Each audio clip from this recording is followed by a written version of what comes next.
and welcome into the first episode of, so far, the unnamed college basketball podcast with myself, Connor Steffens, and Ryan Gordon across from me. Thank you, Connor. Going to be coming to you guys weekly here for a while, just covering college basketball. And obviously, this is the best time for us to start. March Madness starts tonight, the first four in Dayton. So Just a hop, skip, and a jump down the interstate for us. Only about 5 hours, not too far. Not too far. We'll feel it. We'll feel the energy for sure. So, before we get started, obviously, just the format we're going to be following, coming at you guys with college basketball news, matchups, analysis. Obviously, this is a perfect but awkward time to start. We'll come at you guys with transfer portal news, stuff like that, NIL, when the offseason rolls around here in a few weeks. I'm a very, very biased, passionate Kentucky fan. Ryan, on the other side, loves his Arizona Wildcats, both Wildcat fans. Both Wildcats fans. We do catch ourselves often, both texting each other, "Go Cats," and we both know what each other means. We're both rooting for both of the Cats. I will say, outside Arizona, I do root for Kentucky. So, with all that being said, I guess we'll get right into the bracket. And this Selection Sunday, wasn't much of a surprise. Last year, there were a couple teams that you could look at up and down the board and think, maybe these teams got left out. Most notably Indiana, Ohio State, are the two most notable, getting left out for North Carolina, who ended up getting, beaten the first round by Ole Miss after winning their first 4 game. And I don't think the committee really made any mistakes this year, considering who's on the bracket. I think there are a couple seeds that are a little weird, like we were talking about on Sunday. I agree. And I just the Big Ten. Yes, and it Purdue, does go Ohio to the Big State. Ten. It mostly is in the Big Ten. The Big Ten's got 9 teams. The SEC's got 10.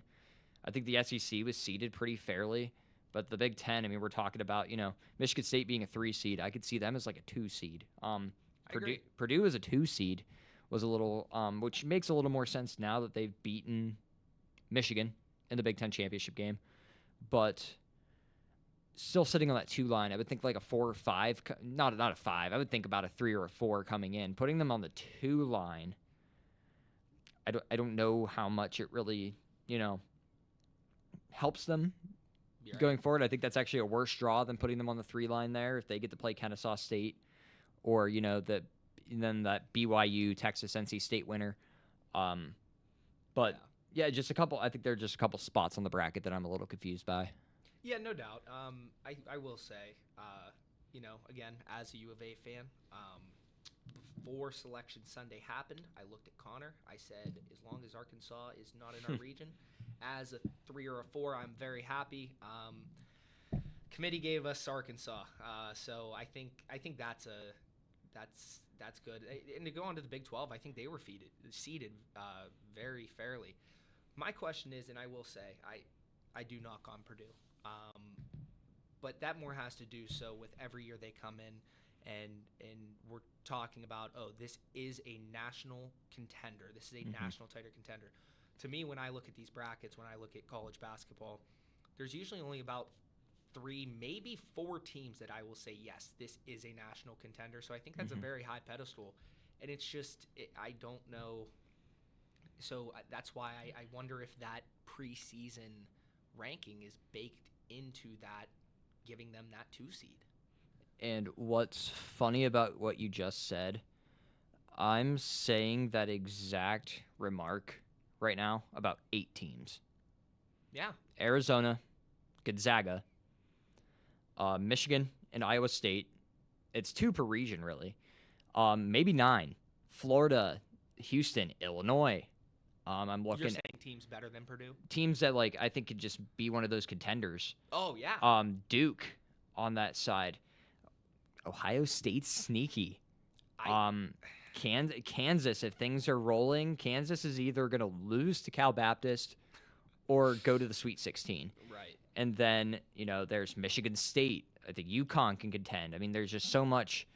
I think there's a lot more parity this year than last year, Yeah. and I think like you said, I mean maybe all those teams are better than Purdue. You got like Purdue, who was the 7 seed in the Big Ten.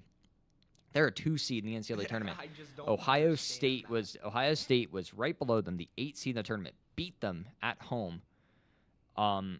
In the beginning of March, they beat Purdue 3 straight times now, and yet they're the 8 seed in the East and have to run into the number 1 overall seed if they can find a way to beat TCU tomorrow or on Thursday. Excuse me. I just, they're a good team. I'm not going to sit here and tell you, Purdue stinks No, and all that. It's a absolutely. good team. I just don't think they're a 2 seed. That's where my Right, and I think questions lie. And I think you brought up a really good point too when we were just talking casually on Sunday. You brought up a really great point. You said, okay, so when you evaluate Purdue and we evaluate the roster, we look at the players they have. You have Trey Kaufman-Renn, you have Braden Smith. You're telling me that Fletcher Lawyer as a 3 is your, like, yes, we can bank on this guy. I mean, it's tough with college basketball because you usually don't have that many guys. I mean, Yeah, if you take away number 1 and number 2, option 1 and option 2, right. is option 3 viable enough to help you win games in March? I don't think he is. If you take away Braden Smith and Trey Kaufman-Renn, what does Fletcher Lawyer bring me?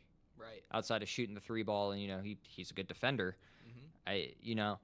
That's where I think the limitations are for this team. I mean, I think they can, like, I'm not saying they're like, they're gonna run into one of this 7 or this 10 and lose. I mean, right. I don't think they're good enough to beat like a Gonzaga or even a BYU.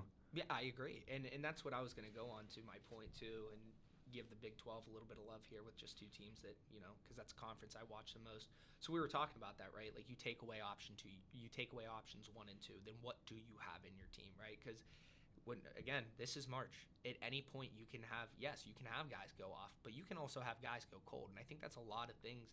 That's something that a lot of people don't really look into. So looking at a team like, and I am going to give my Arizona boys some love because realistically, we've seen it. We've seen a game where Jaden Bradley and Braden Burries both underperformed. Anthony Del Rosso steps up. Toby Awaka steps up. You have other options, even Ivan Karchenkov.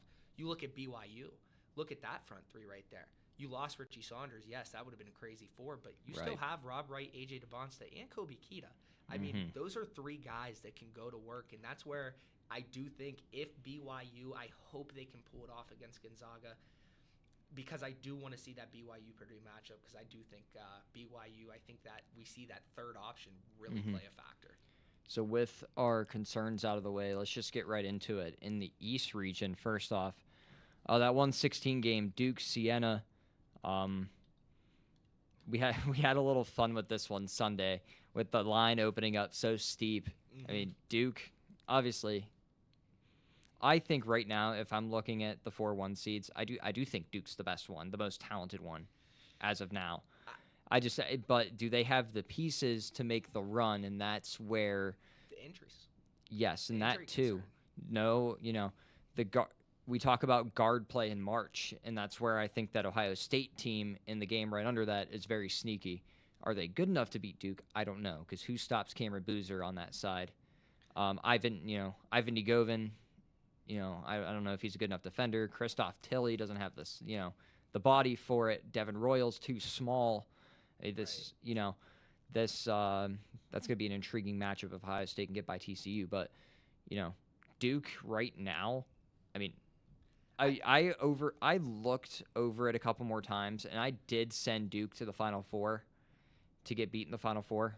But which we'll get to that, as we go. But see, and I think this brings a good point, like a good point for like a little bit of dialogue. I actually think that out of the 4-1 seeds, me personally, I truly think Duke is going to be the first one out. And let me back that by saying I do think that's going to be primarily caused by the injury concerns in the guard play. It is not a knock against Duke.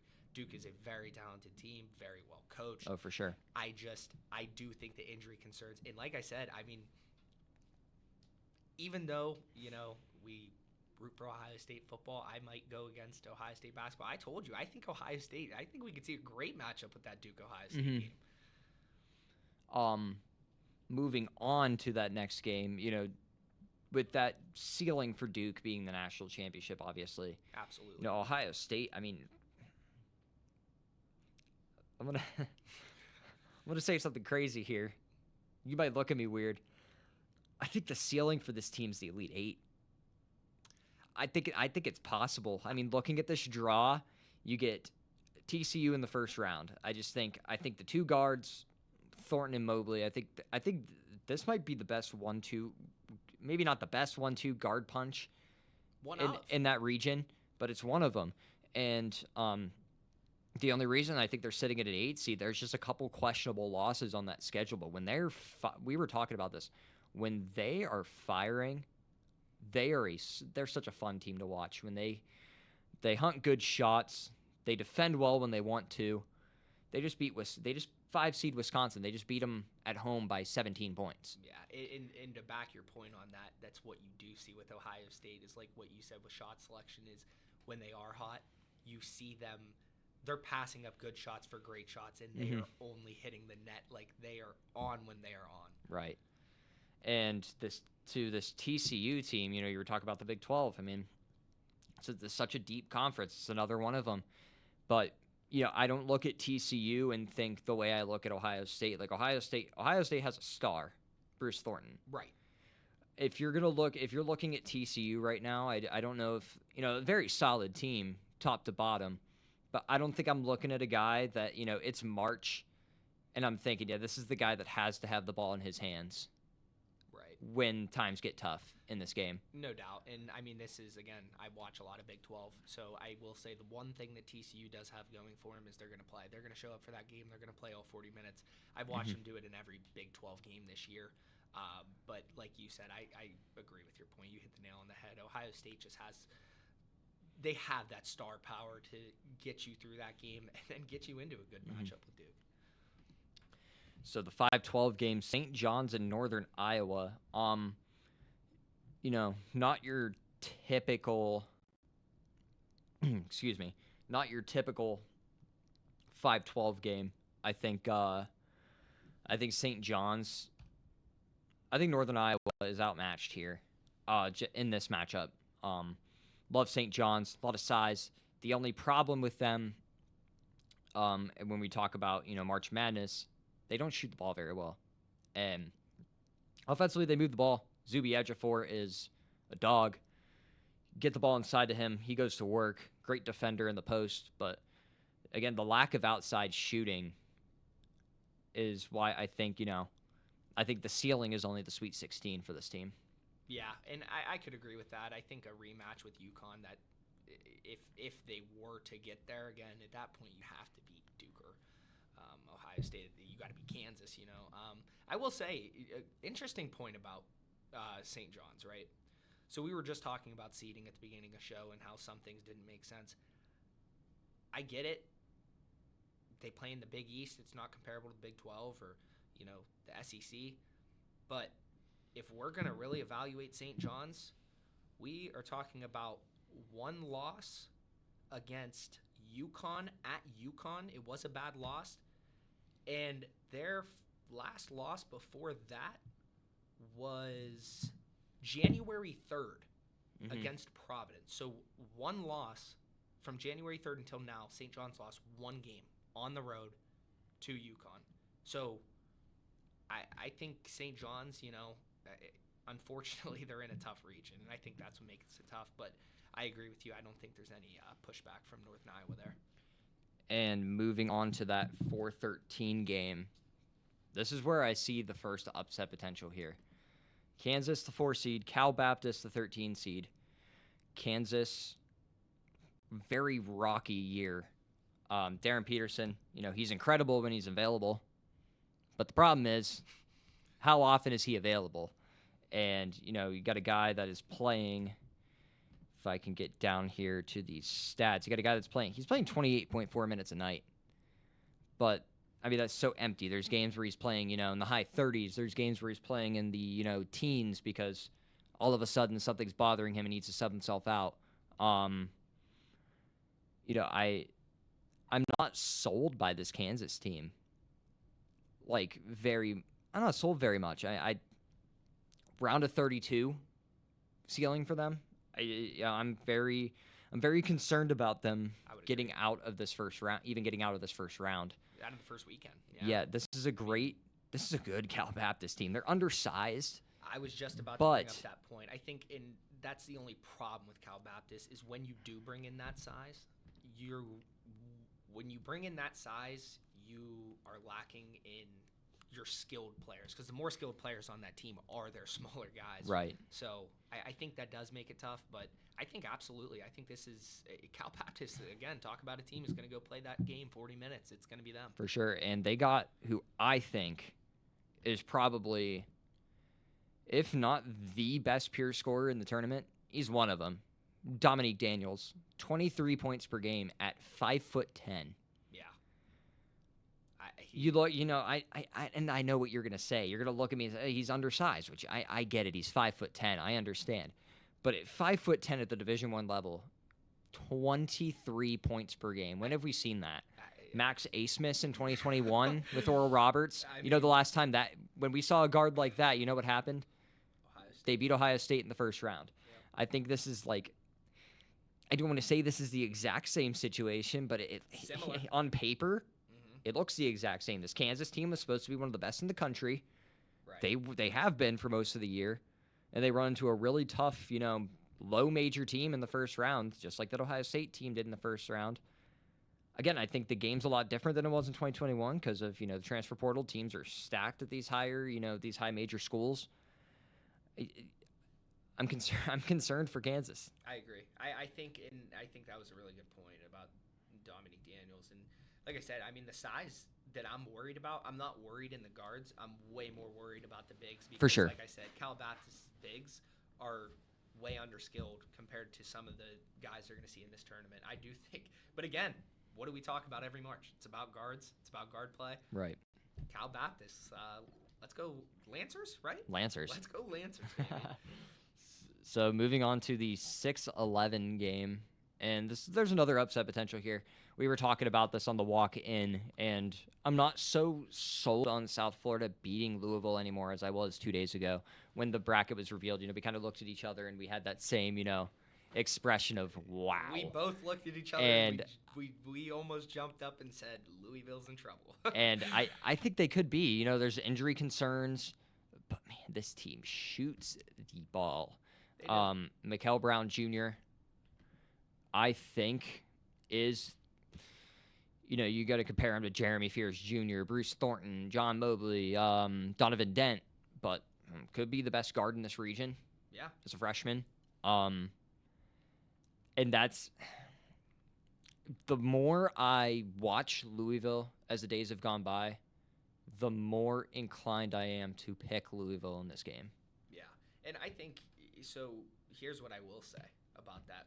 I told you right off the rip as soon as, because I was curious as well to see what these lines were going to open up with as well. Obviously, I'm more primarily concerned with, are we going to get a bunch of sweet matchups in this tournament? Right. But I will say, I told you right away, South Florida opened up at +8.5, all the way down to 4.5. And this isn't a reason. I didn't even find this out until after Sunday when I already told you I like this South Florida team. I think this South Florida's team is one of the better teams to come out of the American Conference in the past few years, in my opinion. And not only that, so Brian Hodgson, the head coach of USF, his father cannot travel to watch him coach. He's never watched him coach live. This game is going to be in New York, where Hodgson and his family are from and where his dad resides. So his dad will see him coach for the first time at the Division I level in this game, Brian Hodgson's dad. Wow. So I think that does add, again, I thought USF was live on upset before that. I think that does, add a factor into that locker room of a huge get-up spot for this team. Oh, no, I agree. I just, I'm a Kentucky fan, so I went back and watched that Louisville-Kentucky game. Right. I watched the way both teams shot the lights out that night. primarily Louisville, and they've done it many times throughout the year. And again, we talk about injury concerns, but we're talking about a Louisville team who can put up 100 on any night. I Right. mean, and I think that is what scares me in that matchup. A lot of points there. A lot of points. Should be a fun, exciting offensive game. So going over to the 314, Michigan State and North Dakota State. This is the first game where I don't think there's much, up for discussion, other than the Duke game, whatever. But Michigan State has been one of the best teams in the country all year. They've shown some signs of weakness, but there's nothing that I think North Dakota State brings that just, blows me away and thinks that they can knock off Michigan State in this first round. Maybe you prove me wrong. It's March. But they shoot the ball well. They rebound well. Again, top 3 guard in the region in Jeremy Fears Jr. Right.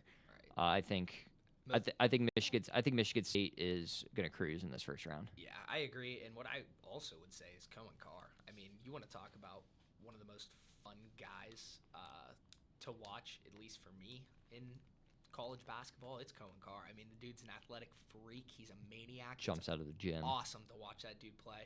I am a sicko. I stay up late watching college basketball all the time because I can't sleep, so I see a lot of these teams on the Midwest, West Coast, late games. I've seen North Dakota State get hot like twice this year, and it's been in 2 games. They didn't follow up anything after. I agree. I think this is Sparty for sure. March Izzo. Let's go. So the 7-10 matchup, another fun, exciting one. UCLA and UCF.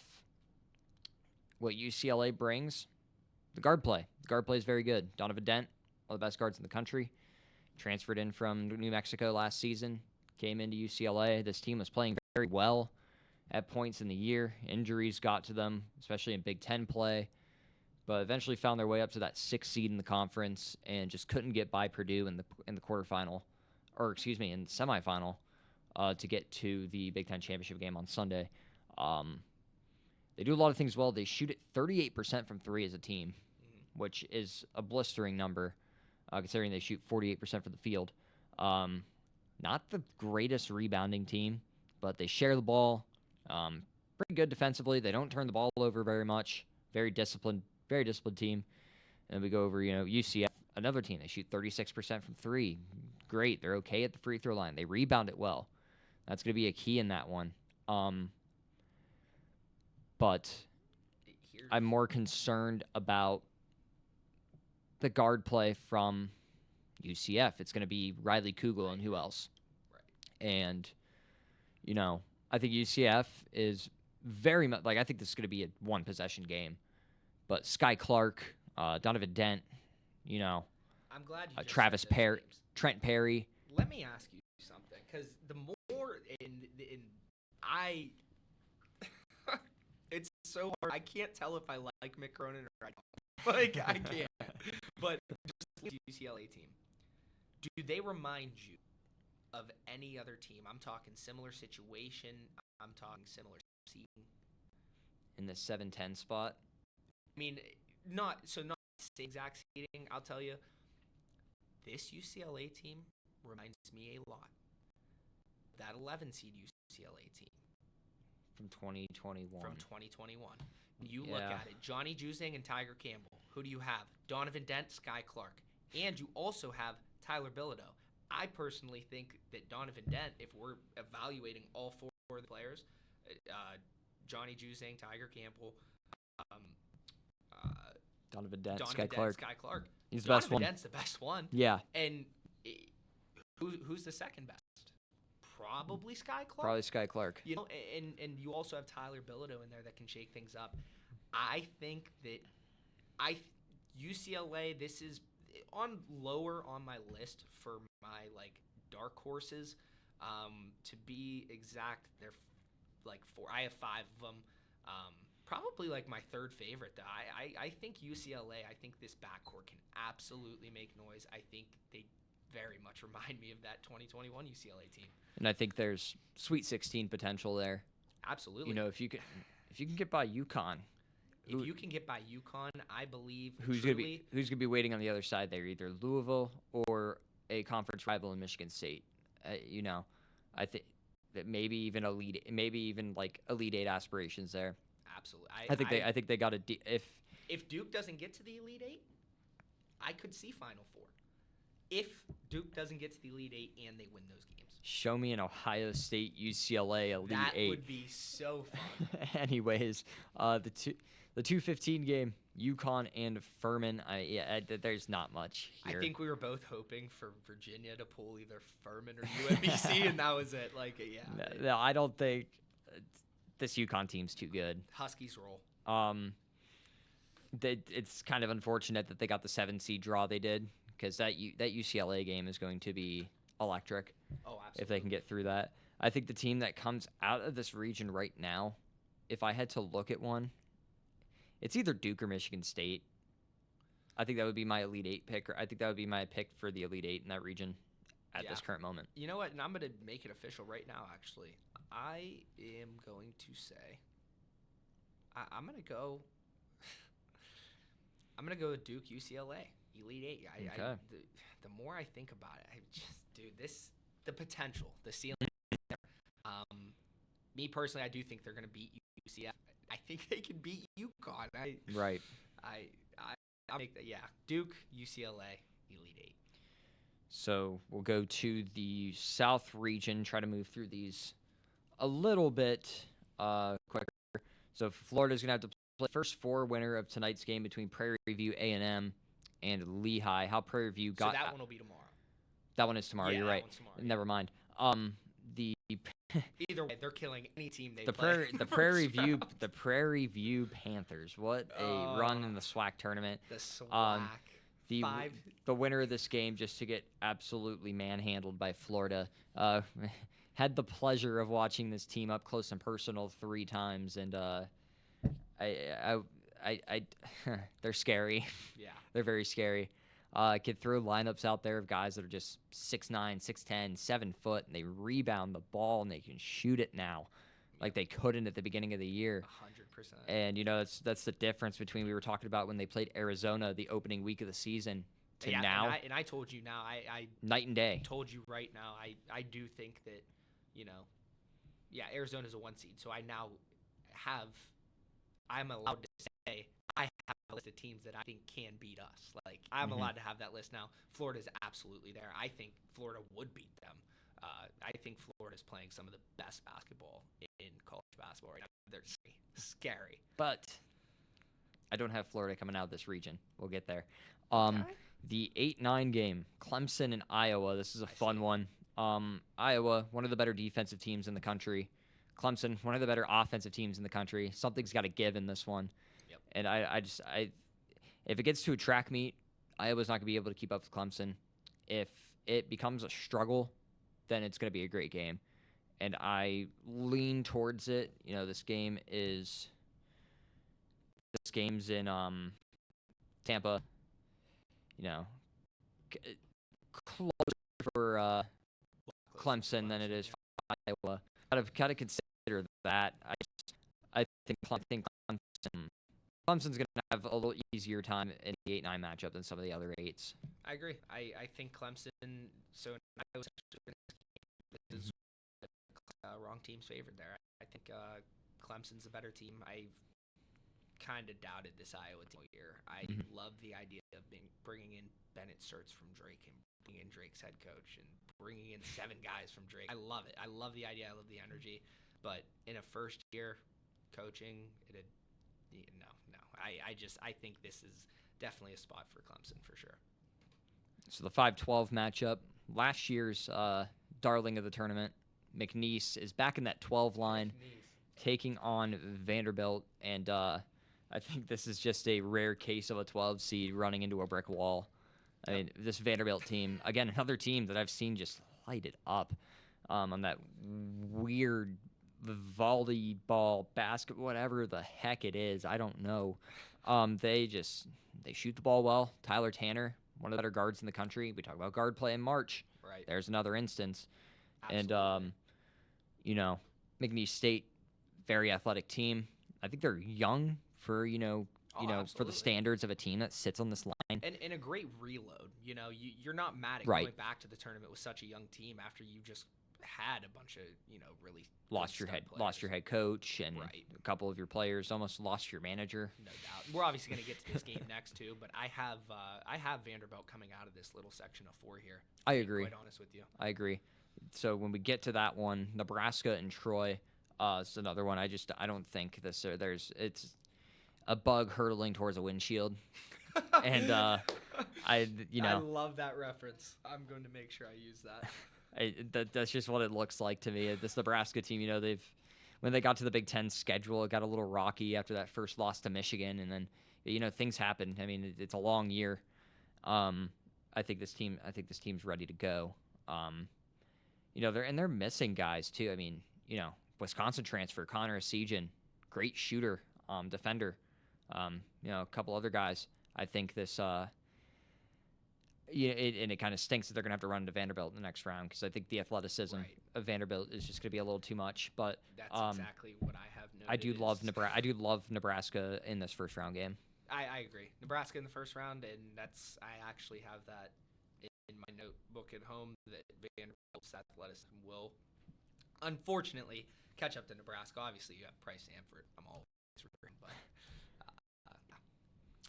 So the next game, the 6-11 line. And this is another one, like the Louisville one.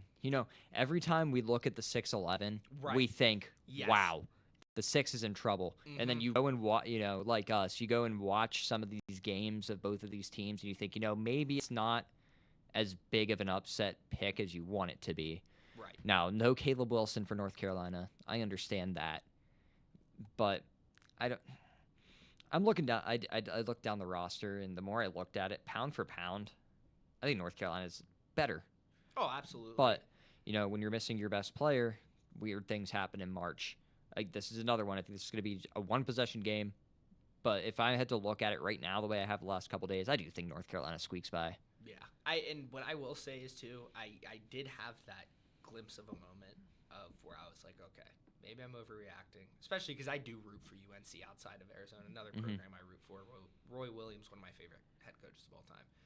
I do think where you don't like to be UNC on this side of it is the matchups, because this VCU team is almost a copy-pasted, printed UNC Tar Heels team. And when you have Lazar Djokovic for VCU, they're big. He comes in at 6'11", 235 pounds. He's going to be matched up against Henry Vasar. Mm-hmm. I think I've watched Vasar for years. I root for him. I like the kid. I think he can shoot. I think the problem is, though, when he gets a powerful big inside, I think he's at a big disadvantage there. And, again, VCU's got the guards. They have size, too. I really, really like this VCU team. I personally think they are going to do it. I have two 11s winning, 2 6s winning, and I have both 11s on the left side of the bracket winning. So going down now to the 3-14, Illinois against Fran McCaffrey, seeing a Big Ten foe once again. Yep. He's at Penn now with TJ Power. How awesome. Illinois is a team that can either go to the Final Four or lose in the round of 32. It sucks for Penn because, you could have run into any other of these 3 seeds and you get the best one, in my opinion. I think Illinois is going to slide by just fine. You may have a little trouble with TJ Power, but, I was going to say my 2 words for this game were TJ Power. Yeah. I like this kid. I want him to be the... I'm sorry, Connor, but I can't think of anyone else right now, so I'm going to have to hit you with Jack Golke. But I want him to be that March Madness legend. I do. That's what I saw. I saw a TikTok earlier. It was like, I think someone was saying TJ Powers are America's white boy. Yeah. For the next few days. Right. I think that's true. I think you want to talk about a great game to watch. So that game is going to be Thursday night at 9:25. Listen, that game is going to be so fun to watch. You have Keaton Wagler on one side. You have TJ Power on the other. Mm-hmm. You couldn't have handpicked a better guard matchup for that first round. I love it. But I will say, I do agree. Illinois probably rolls there, especially now that they're fully healthy. Mm-hmm. They dealt with injuries with Boswell and Stojakovic. Funny you said fully healthy, right? Because you know how I said Florida wasn't the team that comes out of this region? Yeah. I think it's Illinois. Think it's Illinois. Okay. I think it's Illinois. Okay. Me personally, which we're gonna get to him in a minute, I think it's Houston, Mm-hmm. and I think they see Florida in a rematch from last year. Emmanuel Sharp, I think he can put that PTSD to the side. And Does he shoot the ball this time? no, I don't think he does. I think you give that to Flemings. So, anyways, the 7-10, we got St. Mary's, Texas A&M. And, we talked about Texas A&M all week, but it's another one I got to sit down and watch a little bit. Probably only saw one St. Mary's game all year. Watched some of the tape. This team's good. This is a very good 7-10 matchup. Absolutely. The way it stands right now, I don't know if I can pick anybody. Like, I haven't submitted a bracket yet because I don't know about this one. Now, not that it means anything, because whoever wins this game is getting, annihilated Sent by to the Houston. ringer. Yep. But I'm leaning towards St. Mary's right now. Yeah, I'm gonna be honest. To open up, as soon as we saw the matchup, I was like Texas A&M, and again, similar to TCU in the Big 12, that was Texas A&M in the SEC all year. Mm-hmm. Go look at how many games they kept close with some of these really good SEC teams. Mm-hmm. I think this Texas A&M team. I think again we're looking at. If they take off, St. Mary's could be in trouble, if they can't slow them down. But like you said, my official bracket, I always do a printed out, handwritten one that I post on Twitter. That's always like my main bracket, the one that I'm putting my most faith in. Mm-hmm. Obviously, I'll do the side ones with the buddies and everything. But yeah, I agree with you. I kind of lean St. Mary's, but I wouldn't be surprised to see Texas A&M go Aggies here. And now the 2-15, not much to speak about here. Your Final Four pick out of this region, Yes. Houston, and the 15 seed Idaho. Shout out to the Vandals, but you're going home. Yeah. Houston, great team. Since coming to the Big 12, kind of just had their way with that conference until this year, really. Yeah. And even then, they've still had their way outside of Arizona. I think this team's very good, and I think the ceiling is an appearance going back to the national championship game. I don't think they beat anybody on the other side, but the way I'm looking at it, they're an Elite Eight. They're an Elite Eight or a Sweet 16 knock. Excuse me, for me right now. Right. Yeah, because you have Illinois there, so right. You have to in that situation. Me personally, I don't. So I do have Illinois playing Houston. I just have Houston getting past that because. Again, you're looking at some guys. You got a couple seniors on that team. They want that Florida rematch back, and I think honestly, so yeah, they're in my Final Four. That is actually my national championship contender from the left side of the bracket is Houston. Okay, I have them getting back to the national championship. I think the defense is not what it used to be, but I think the drop off on the defensive end is much less significant than how much better their offense has been than past recent years. So I think I like Houston to get back to the Natty. So on the left side, my national champion, so my Final Four will be Duke and Illinois, sending Duke to the national championship game. Going to the right side now, we'll start in the West region. And I'm going to pivot real quick before we move on. Okay. My Final Four for that side of the bracket, give me Houston, UCLA. Oh, man. UCLA to the Final Four, they do it again. He's on the hype train. Make sure we I'm on the hype train. Make sure we remember this for next week. We will. We'll have to. You'll have to remind me when UConn beats them by 13. Arizona, the 1 seed against Long Island, the 16 seed you didn't want to see, and then I looked you in the eyes and told you were crazy because it's a 16 seed and they play in a high school gym. The Long Island University, the champions of the NEC. Fins up, man.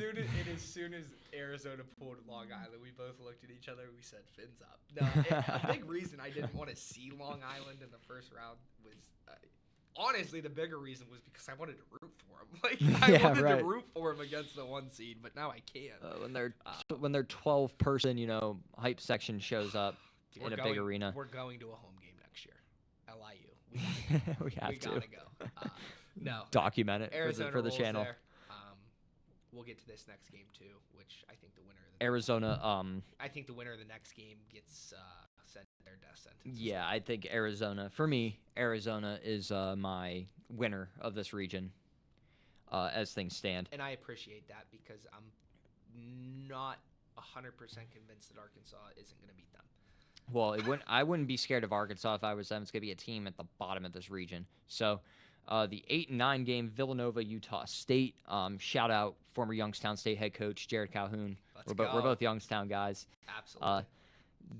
No Jared, semi personally. Yeah, I mean, wish him luck in this first game, and I think the Aggies are getting by. Yeah, we've had multiple conversations with Jared. Awesome dude. He is honestly one of a kind guy. He's a great dude. Yeah, I'm rooting for Utah State. Not only am I rooting for him, but I do think they beat Villanova here. I think he has a really good squad out there. Right. I mean, look at what he really did, though. I mean, he showed up in a Mountain West Conference after coaching in the Horizon League. First year, boom. We go out, we only lose a few games. Second year, boom, only lose a few games. I mean, and dare I say, give it 10 years, Jared Calhoun will be coaching at a Power 4 school. No, I agree. And, we were saying a while ago, if you can win in the Horizon League, you're going to find a way to win in the Mountain West. You're going to find a way. This is a pure case. I just think this team is just they're going to have no shot around a 32. But fun story over there. Absolutely. The 5-12 game. If I had a like buzzer, if I had a button that sounds an alarm right now, I'd be smacking it. You did say right that. now. Yes. I would be hitting this so hard. I would break it. Wisconsin and High Point. I don't know if this game's close. And it's looking at High Point. Maybe I'm just like very biased to You're saying High Point. Just to clarify, because people are probably going to be like, "Oh, he win by a lot. He must mean Wisconsin." You mean High Point? I think High Point has the potential to win this game by double digits. And double digits is. I think I'm not saying they will. I'm saying there's potential. And listen, this offense is so good. They shoot the ball we were talking about Wisconsin. I think there's a time for a letdown now. They're up and down. They're inconsistent. They just took Michigan to the buzzer in the Big Ten semifinal, and now you got to find a way to come back from that. You're going to play the best 12 seed in the bracket. And listen, that's a 1:50 p.m. start. If you mean to tell me that High Point isn't going to be more ready by 2 p.m. than Wisconsin, you're crazy. Wisconsin is used to these primetime spots. They're used to this, High Point. They've played these early games. We're playing on a Saturday afternoon in front of the kids in North Carolina. I mean, what are we? No. I love this team. This is my Cinderella right now. This is one of them. I have two, and they're both 12 seeds on this side of the bracket, so you know where I'm going. But we got to wait till we get to the next region for that. But High Point to the round of 32, Sweet 16 potential, because the team in the next round, Arkansas and Hawaii, the 4-13.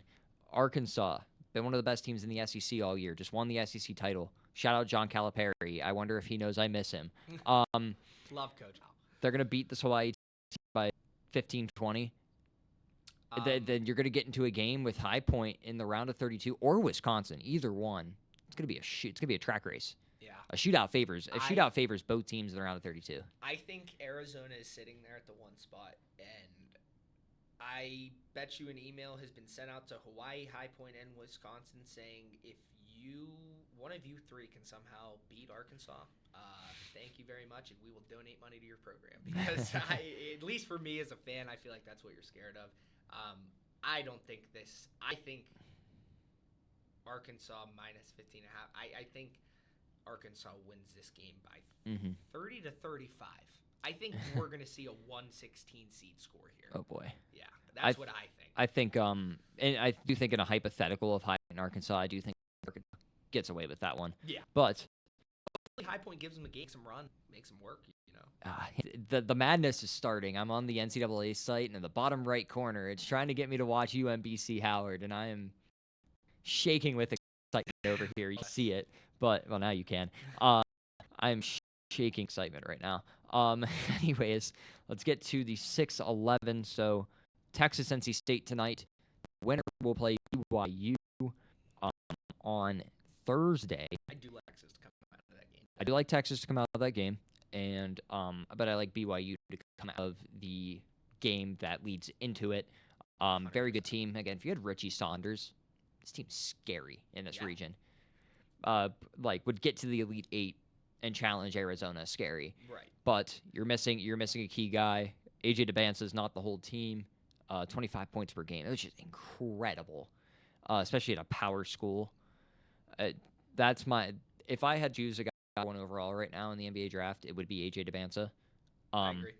And I think this BYU team, but I think they get beat in the round of 32 by Gonzaga. No, I would agree with that statement 100%. So we'll move on now to Gonzaga. Taking on Cal State. Gonzaga. I've seen Gonzaga absolutely obliterate my Wildcats. That wasn't fun. Stayed up to watch that game and watched us get beat by near 40. Now, when was that game though? That game was nowhere close to Lexington or Spokane. No, I'm sorry. A win. Yeah. Back in December, I would like to say. So we're talking about the good Gonzaga team, not the Gonzaga team that lost to Portland. But okay, but I give them grace for that game.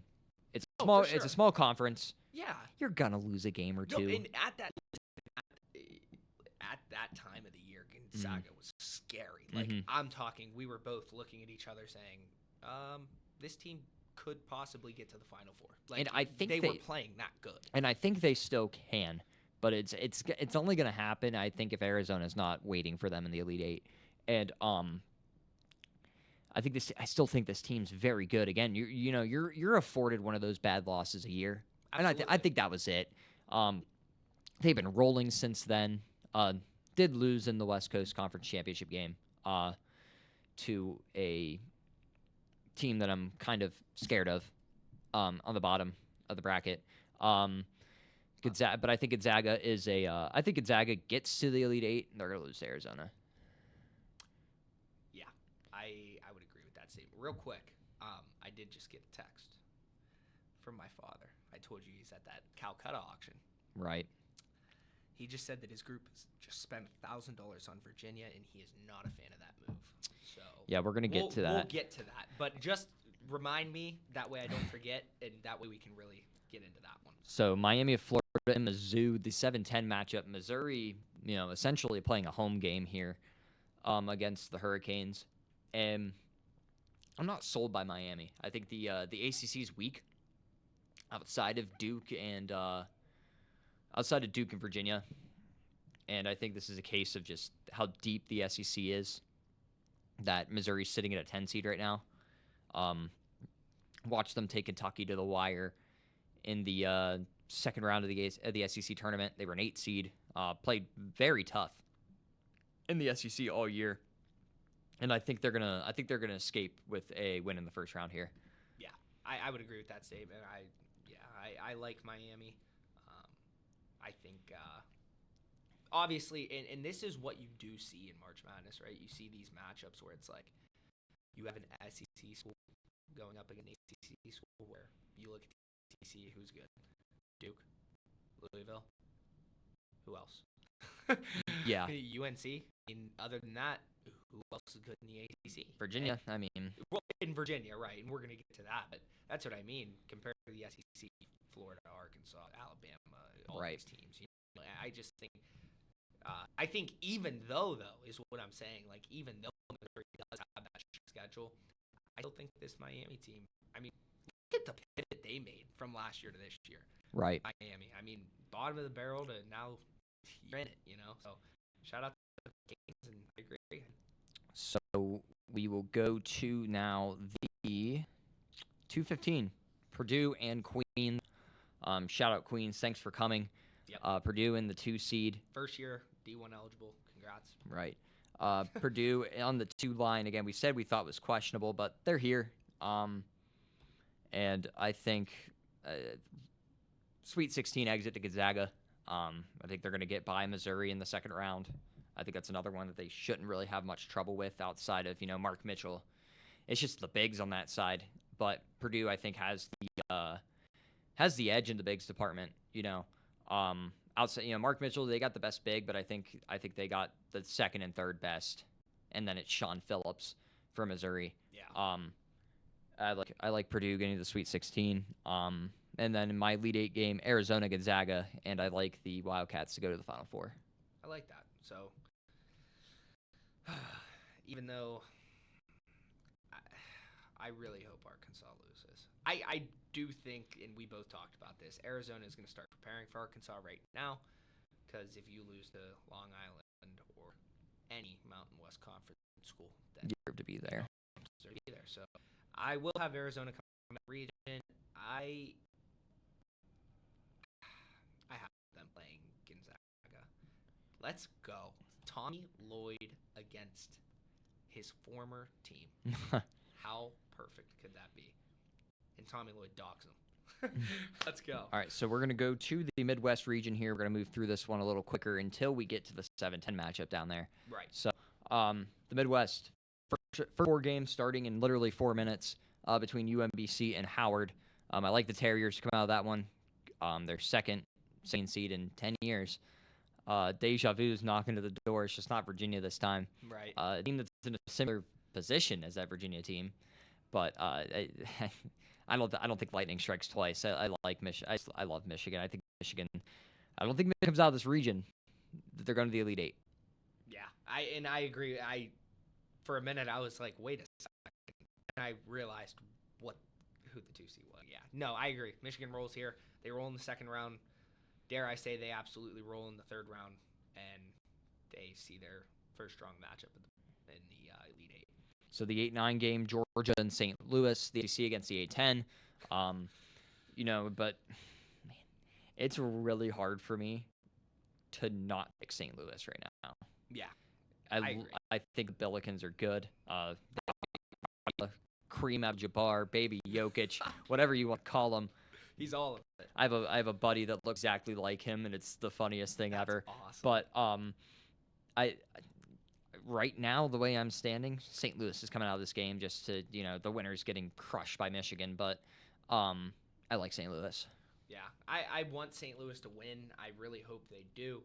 If you made me do it, like if I was forced to pick a team, I'm going to have to be for my bracket. So I'll probably have to go with Georgia there. But I do want to see the Billikens do well. I do. So the 5-12 matchup. Interesting. Very. Interesting. Texas Tech and Akron. John Gross, you're back for the 3rd straight year. Texas Tech, you're missing your All-American, who I thought before he got hurt was going to be the Big 12 Player of the Year. JT Toppin, NBA draft prospect, all the above.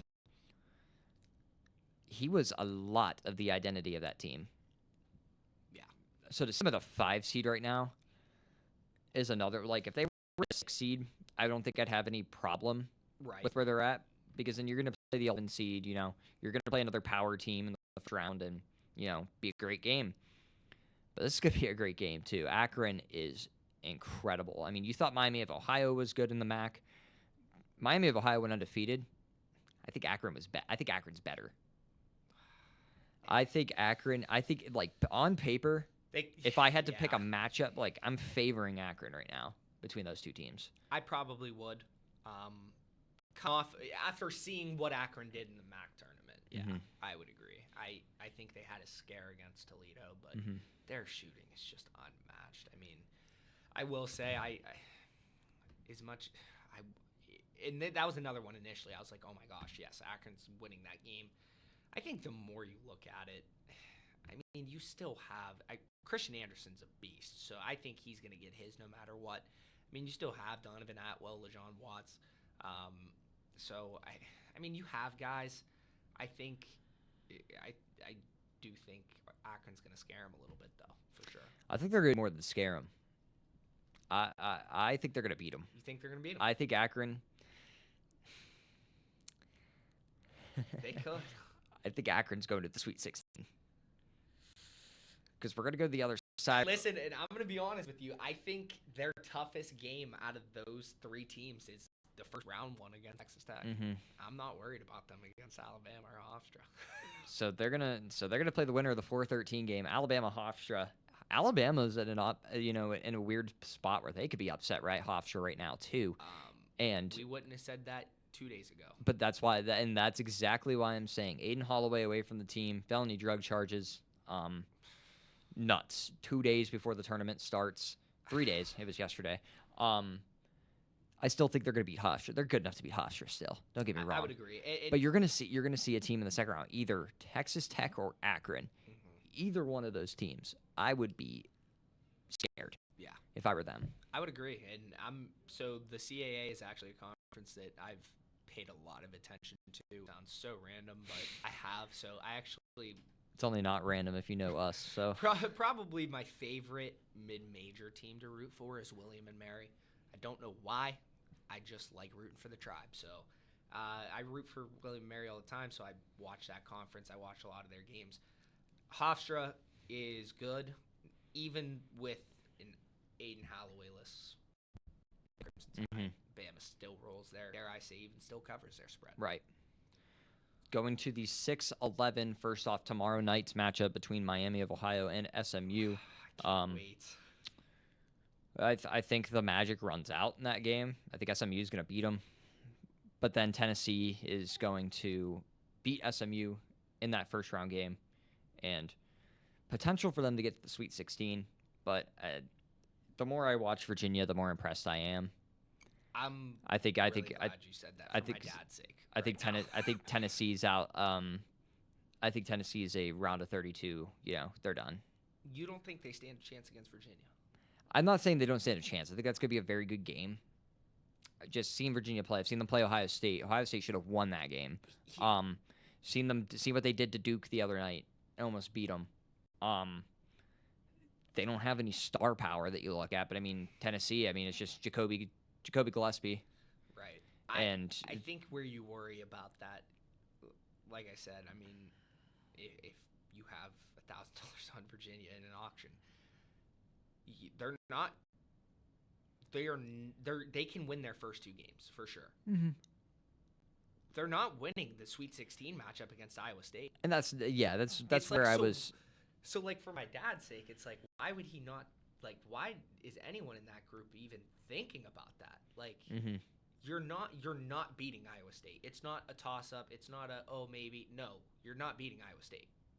No. It's just not happening. Iowa State is who I have coming out of this region. I agree. I agree with you. Yes, that's who I picked as well. We already talked about Virginia Wright State a little bit. I think Virginia runs away with that game. Yeah. Shout out the Oakland Golden Grizzlies for giving the Horizon League their 15 minutes a few years ago. Let's go. I still hate you for it, but whatever. Talking about that though, hey, big 7-10 for you here. Yeah. So, yeah.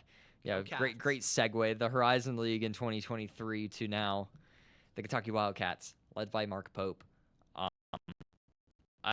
You tell me you're not worried about this matchup. Nope. I watched a little bit of Santa Clara. Nope.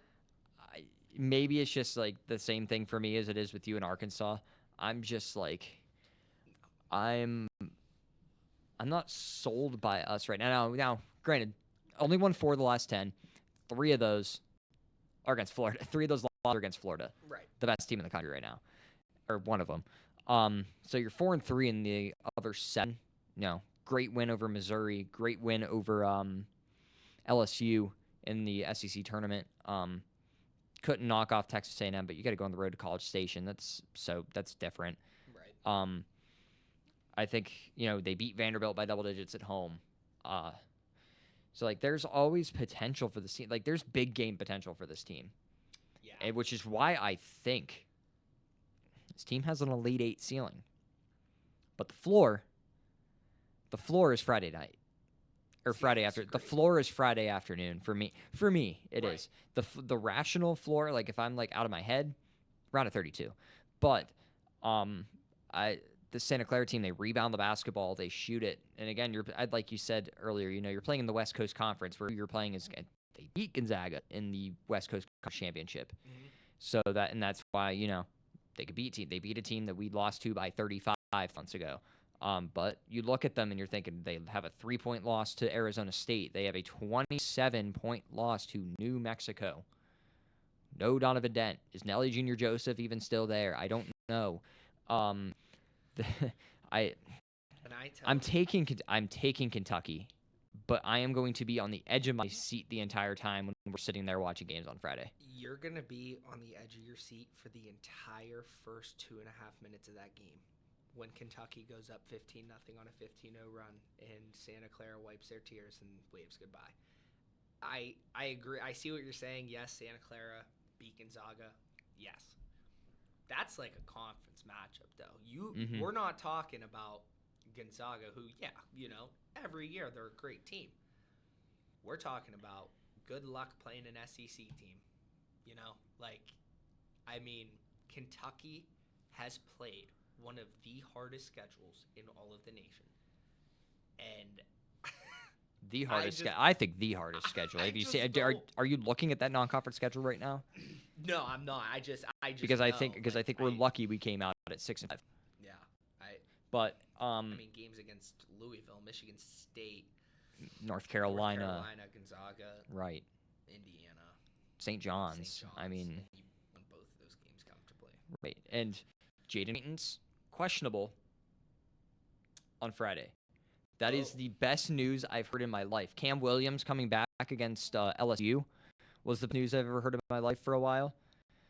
And now that. I'm excited. I really, really, really, really, really, really, really, really hope that Jaden Quaytons is playing basketball on Friday afternoon, because I will cry tears of joy while I'm eating my food. Hey, if he plays, even if he doesn't, and he's back for that next game against Iowa State. It seems scary. You got a big finally, outside of Malachi Marino and Mohamed Diabate. And ultimately, we're not even going to waste time on Iowa State and Tennessee State, because we already talked about it. We think Iowa State's going to the Final Four. Yeah. I think Iowa State, the state Kentucky's in right now, beats Kentucky by 10, 15 points. Is the way I look at it. Mm-hmm. With a healthy Kentucky team, because I'm not even going to say healthy involves Jalen Lowe, because Jalen Lowe's played 2 games and whatever. But that's the same thing with Jaden Quaytons. But there's potential he comes back. If he does, that's gonna be a game. It's gonna be. And the winner of that game, I hope Quaytons comes back. The winner of that round of 32 game is at least going to the Elite Eight. I don't know if Michigan has what it takes. I don't know if Kentucky has what it takes to beat Michigan. Iowa State does. But I think, again, like I said, I think the floor for Kentucky, I'll listen to you for a minute. The round of 32, I think the ceiling is the Elite Eight. The only reason I can't have their ceiling as my Elite Eight is because I will have Iowa State coming out of that. I think Iowa State is laughing right now, because they are like, there is no way you let us go into this first section of the bracket, and our hardest team we have to play is either Virginia or Kentucky. No offense to your Kentucky. I'm not saying that as a knock against Kentucky. I get what you mean, yeah. That's 8 teams right there. And, look at every other section of 8 teams. That's Iowa State would not rather be anywhere else, in my opinion. Mm-hmm. Where would you rather be? Playing 3-seeded Illinois, 3-seeded Michigan State, 3-seeded Gonzaga? No, you want to play 3-seeded Virginia, who, in my opinion, I think they're good, but I think Iowa State. I have Iowa State Michigan matchup, and I do have Iowa State pulling that one off. So our Final Fours here: Duke and Illinois. For me, on the left side, Duke and Illinois, Arizona and Iowa State. I took the Blue Devils to the national championship against Arizona, and I'll give you your victory lap. I took the Wildcats in that one. Let's go. I just think it's the best team I've seen all year. Complete. Most complete, yes. Yes. I'd be scared of Florida if they didn't have to play in Illinois or Houston in the Elite Eight. Yeah. And to Duke's credit, Duke might not even get there. Well, not to Duke's credit, to Duke's dismay, I should say. Duke might not even get there. Duke may not see the Sweet 16. Yeah. Go Yeah. Bucks. No. But I think right now, if I had to pick it the way it is, Duke and Arizona, and I'd take Arizona. Yeah. No, in my Final Four, so right side of the bracket, we are actually the exact same. I have Arizona up against Iowa State for a trip to the national championship. Here's why I'm going to pick Arizona, the bias in me. And the bias in me is picking Arizona strictly for the reason because I know that there's not a better chance for us to win a national championship in the next 5 years, at least. So I'm not saying the future doesn't look promising. I'm saying we have a complete roster. We have 3 bigs, 3 guards, plus a guy who's in between who does everything. So I have Arizona winning that game against Iowa State. And then on the other side, I actually have completely different matchups. I have Houston, and I'm going to ride hot on it. I'm going to stick with what I said. Let Donovan Dent, Sky Clark, and Tyler Bilodeau be the death of me. UCLA, Houston, I got to have a wrench in there. Every year I have 1s and 2s in the Final Four. Go ahead and give me UCLA at the 7 to somehow make it before then getting killed by Houston. And then we see Arizona-Houston national championship, where in that one, the bias in me and the hope in me says Arizona, but I'm not going to lie to you. I would probably favor Houston in that game. Again, I think a lot more senior-led team. I think Kelvin Sampson, how much more does he got in him? And, I mean, again, you're looking at your best chances. What are the best chances I have to win a national championship? And here it is. So, Right. Yeah. Arizona to win the Natty, though. Let's go. So with that, we hope you have a great week. Everybody have a great weekend Watching on March Madness. It's the best time of the year. Literally, there is no better. Connor, I get more excited for March Madness than I do any other thing throughout the year. My birthday doesn't mean anything compared to it. Not a better time. I mean, you wake up.